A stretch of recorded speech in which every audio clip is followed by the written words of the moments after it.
Hello everyone, আমি সুহানি আর চলে আসলাম একটা নতুন get ready with me video নিয়ে। মেচুকাতে আজকে আমাদের প্রথম দিন। কালকেই কিন্তু আমরা মেচুকা পৌঁছে গেছিলাম, কিন্তু কালকে আমাদের ঘুরতে বের হওয়া হয়নি। যেহেতু আজকে সকাল থেকে ঘুরতে বের হচ্ছি, তো আজকে ডেটাই আমাদের ডে 1। আজকে অনেক জায়গায় ঘোরাফেরা করব, তবে আমার ইউটিউব চ্যানেলে তোমরা কিন্তু একটু নজর রাখবে। আমি আমার ফুল ভিডিও ভ্লগ বলতে পারো, আমি সেখানে সমস্ত কিছু শেয়ার করছি।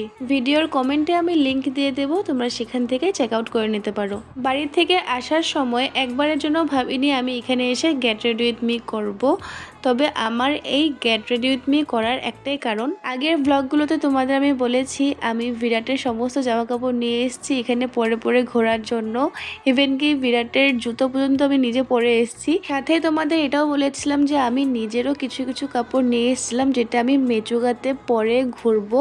তো সেই জন্যই আমি কি পরে ঘুরছি না ঘুরছি তোমাদের সাথে শেয়ার করার জন্য আমি ভাবলাম কি একটা আলাদা করে ভিডিও বানাই, যাতে তোমরা বুঝতে পারো যে সব কাপড়ই কিন্তু বিরাটের ছিল না, কিছু আমার পার্সোনাল কাপড় ছিল যেটা আমি মেচুকার জন্য এনেছিলাম। আজকে মেচুকার ওয়েদার এতটাই ভালো, আমার আজকে আর বিরাটের জ্যাকেট পরতে হয়নি। তবে আজকে কিন্তু আমি নিজের সোয়েটার, নিজের জিন্স আর নিজের জুতোই পরেছি। তবে এত সময় মানে স্নানের পর থেকে যেটা পরাছিলাম সেটা কিন্তু বিরাটের টি শার্ট ছিল। তোমাদের সাথে কথা বলতে বলতে আমি কিন্তু ড্রেসটা পরে নিয়েছি আর এখন কিন্তু একটু হালকা মেকআপ করছি। বিরাট আমাকে মানাই করছিল মেকআপ করার জন্য, কিন্তু আমি ভাবি আমার এতবার ক্যামেরার সামনে আসতে হয়, একটু ভালোভাবে আসতে ভালো লাগে ক্যামেরার সামনে, তাই ওর কথা না শুনে আমি একটু হালকা মেকআপ করে নিয়েছি। আর এমনিও শুধু ক্যামেরার সামনে আসার জন্য না, আমি মেকআপ করতে ভালোবাসি। তার মধ্যে এত কষ্ট করে ব্যাগের মধ্যে জায়গা বানিয়ে এসব নিয়ে এসেছি, এগুলো তো আমার ইউজ করতেই হবে। আমি রেডি হতে হতে বিরাট কিন্তু রেডি হয়ে বাইরেও চলে গেছে। বারবার বিরাট আমাকে বলছে সু জলদি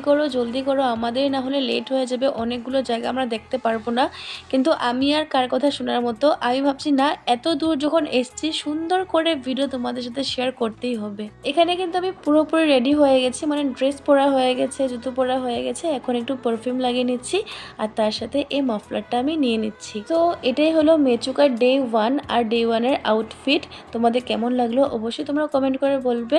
আমি তো রেডি হয়ে গেছি, আমার অনেক আগে বিরাট রেডি হয়ে গেছিলো। আমার নজরে আমার থেকেও বেশি বিরাটকে ভালো লাগছে। এখন তোমরা কমেন্ট করে বলবে কাকে বেশি ভালো লাগছে। তো চলো আজকের জন্য টাটা।